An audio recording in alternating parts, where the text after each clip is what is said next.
I thought it was a nice idea to talk a little bit about the DNA of the saxophone, at least how I see that DNA, the inherent material that is part of the nature of our instrument.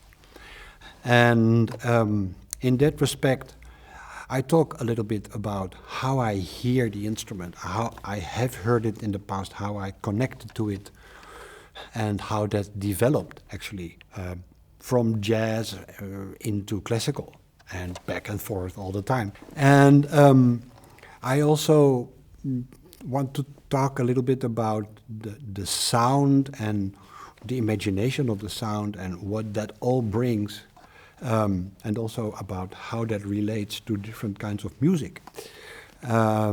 And of course, it's all very personal, but I think it's nice to know a little bit about the context of things. When you hear something, when you see someone play, that there is a context. I think context is very important. It's getting less and less clear, I am afraid, nowadays.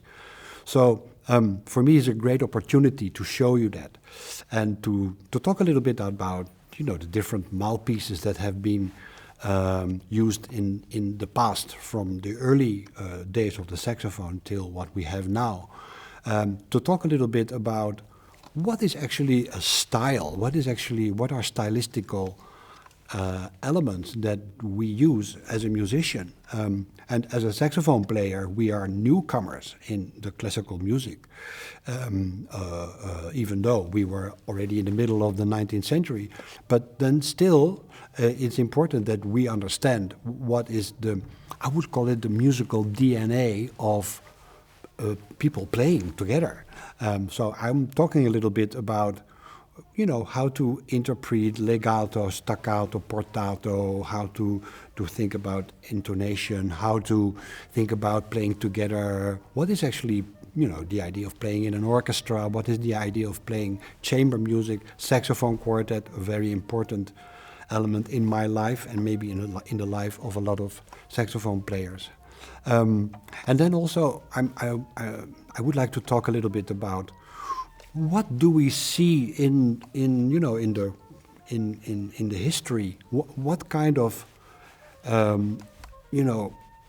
emphasis we see in saxophone repertoire, in how even very great, very important composers have used it, for instance, in orchestral repertoire, and how they have heard the instrument, and what other ones maybe did as a counterpoint to that.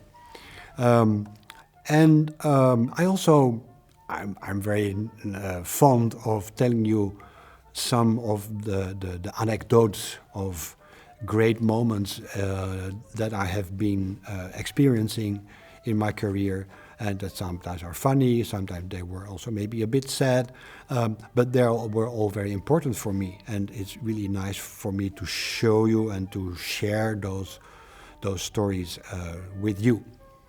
Thank you for your time and welcome to your Adlibitumclass.